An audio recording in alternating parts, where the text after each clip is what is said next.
ನಮಸ್ತೆ. ಶ್ರೀ ಪರಂಜ್ಯೋತಿ ಭಗವತಿ ಭಗವಾನರ ಪವಾಡವನ್ನು ಕೇಳೋಣ. ನಾನು ತಮಿಳುನಾಡಿನ ತಿರುನೆಲ್ವೇಲಿಯ ಗೋಪಾಲಕೃಷ್ಣನ್. ಧರ್ಮದೊಂದಿಗಿನ ನನ್ನ ಪ್ರಯಾಣ 1995ರಲ್ಲಿ ಪವಿತ್ರ ವರಯಜ್ಞ ತರಗತಿಯ ಮೂಲಕ ಪ್ರಾರಂಭವಾಯಿತು. ಆದರೆ ನಿಜವಾಗಿ ಹೇಳಬೇಕೆಂದರೆ ಆ ತರಗತಿಯ ಹಿಂದಿನ ರಾತ್ರಿಯೇ ನನಗೆ ನಿಜವಾದ ದೀಕ್ಷೆ ನಡೆಯಿತು. ನಾನು ನೇಮಂನ ನಿಶ್ಶಬ್ದ ಕುಟೀರದ ಕೆಳಗೆ ನಿದ್ರಿಸುತ್ತಿದ್ದೆ.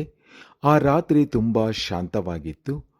ಮಧ್ಯರಾತ್ರಿ ಸುಮಾರಿಗೆ ಯಾರೋ ನನ್ನನ್ನು ಆಳ ನಿದ್ರೆಯಿಂದ ಮೃದುವಾಗಿ ಕರೆದಂತೆ ಒಂದು ಉಪಸ್ಥಿತಿಯ ಅನುಭವ ನನಗಾಯಿತು. ನಾನು ಕಣ್ಣುಗಳನ್ನು ತೆರೆದೆ.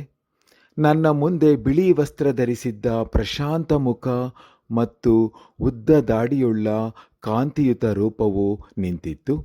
ಅವರು ಸಾಮಾನ್ಯ ವ್ಯಕ್ತಿಯಂತೆ ಕಾಣಿಸಲಿಲ್ಲ. ಅವರ ಉಪಸ್ಥಿತಿಯು ಶಾಂತವಾಗಿದ್ದರೂ ಮಾತಾಡುವ ಮೌನದಂತೆ ಅಪಾರ ಶಕ್ತಿಯಿಂದ ತುಂಬಿತ್ತು. ಅವರು ಆಳವಾದ ಕರುಣೆಯಿಂದ ನನ್ನತ್ತ ನೋಡಿ ಹೇಳಿದರು, ನೀನು ನನ್ನ ಬಳಿಗೆ ಬಂದಿರುವೆ, ಯಾವುದಕ್ಕೂ ಚಿಂತಿಸಬೇಡ, ಶಾಂತಿಯಿಂದ ನಿದ್ರಿಸು. ಆ ಮಾತುಗಳು ಬೇರೆ ಲೋಕದಿಂದ ಬಂದ ಭರವಸೆಯಂತೆ ನನ್ನ ಹೃದಯವನ್ನು ಪ್ರವೇಶಿಸಿದವು ಮತ್ತು ಮರುಕ್ಷಣದಲ್ಲೇ ಅವರು ಅಂತರ್ಧಾನರಾದರು.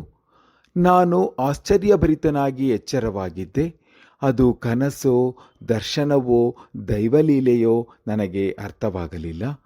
ಮರುದಿನ ನಾನು ಜೂನ್ 1995ರಲ್ಲಿ 2 ದಿನಗಳ ವರಯಜ್ಞ ತರಗತಿಗೆ ಹಾಜರಾದೆ. ಆ ನಿಗೂಢ ಅನುಭವವನ್ನು ಮೌನವಾಗಿ ನನ್ನೊಳಗೆ ಇಟ್ಟುಕೊಂಡಿದ್ದೆ.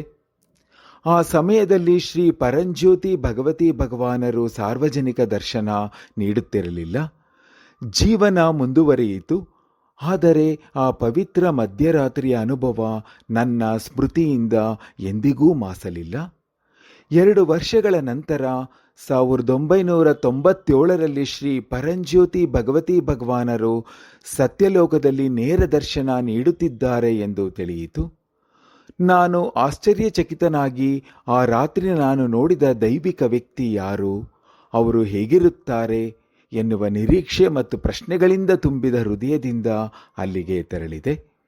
ಶ್ರೀ ಪರಂಜ್ಯೋತಿ ಭಗವತಿ ಭಗವಾನರನ್ನು ಕಂಡ ಕ್ಷಣದಲ್ಲಿ ಕಾಲವೇ ನಿಂತಾಯಿತು. ಅದು ಅವರೇ.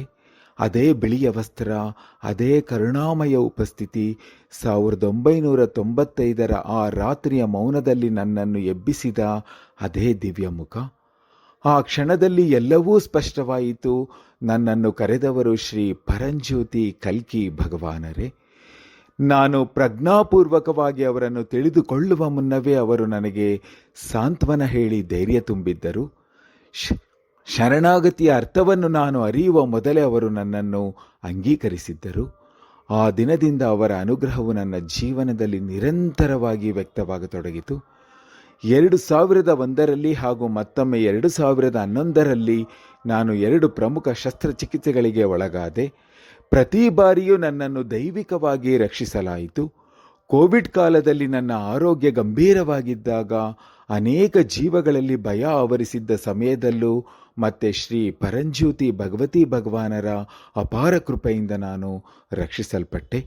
ದೈವಿಕ ಆಶೀರ್ವಾದದಿಂದ ನನ್ನ ಏಕೈಕ ಮಗಳಿಗೆ ಉತ್ತಮ ವೈವಾಹಿಕ ಜೀವನ ದೊರೆಯಿತು. ಇಂದು ಆಕೆಗೆ 2 ಸುಂದರ ಮಕ್ಕಳು ಆಶೀರ್ವಾದವಾಗಿ ದೊರೆತಿದ್ದು, ನಮ್ಮ ಕುಟುಂಬವು ಶಾಂತಿ ಮತ್ತು ಸಂತೋಷದ ಜೀವನವನ್ನು ನಡೆಸುತ್ತಿದೆ.